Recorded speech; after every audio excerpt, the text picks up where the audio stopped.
For the third problem, why was the 2 not moved to the coefficient position? According to the power rule, I should be able to do. I'm very confused. Okay, let's have a look. We are going to find the derivatives of these right here, and notice that we're differentiating with respect to different variables, and that's the key. And notice that we do have a lot of letters going on, so what we will have to know is, for example, for this one, when we have ddr, the r right here is the variable. The rest will be considered constants. Likewise, for the h right here, the h is the variable, and the rest will be considered constants. And this is the key right here. Note, when we take the derivative, we have to pay close attention to what variable that we have right here. Let's say x.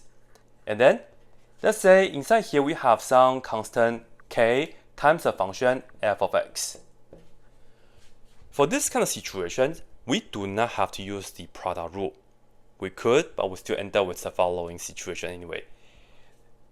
All we are going to get is, you can put the constant k to the front, and you just multiply that with the derivative of whatever the function is.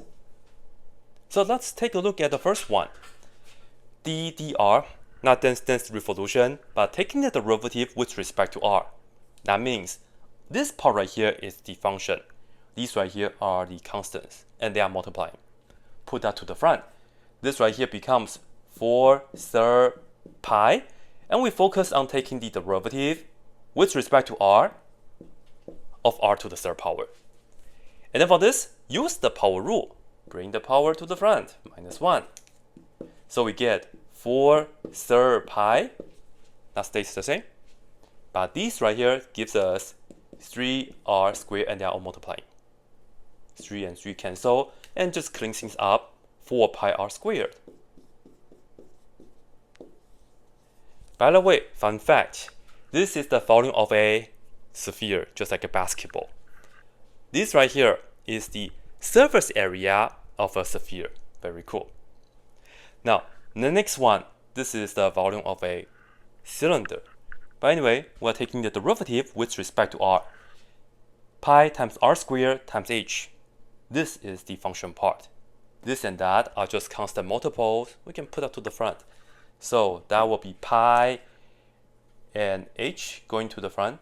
Just like earlier, this right here go to the front. So it's pi and h. And then we focus on taking the derivative with respect to r of r squared. Use the power rule, bring that to the front, -1. We get pi h, and then that gives us 2r. So all in all, 2 pi r h. Just like that. Now, the third one, which is your main question here. Be careful though, we are taking the derivative with respect to h. So h will be considered the variable. These right here are the constant multiple. Put this to the front, so we have pi r h, and then we differentiate with respect to h of h. And the h is like h to the first power.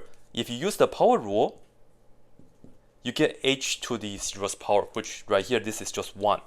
So we have pi r squared times 1, which of course is just pi r squared. So this is it. For now, pay close attention to this variable here, and that will be helping you to understand how to take the derivative. Later on, once you get to related rate, when we have r and h, if they are both functions of time, t, yeah, it'll be trickier. Then you might have to use the product rule because they are both functions in terms of t. But you can ask me the question later on once you get to related rate. For now, this is it.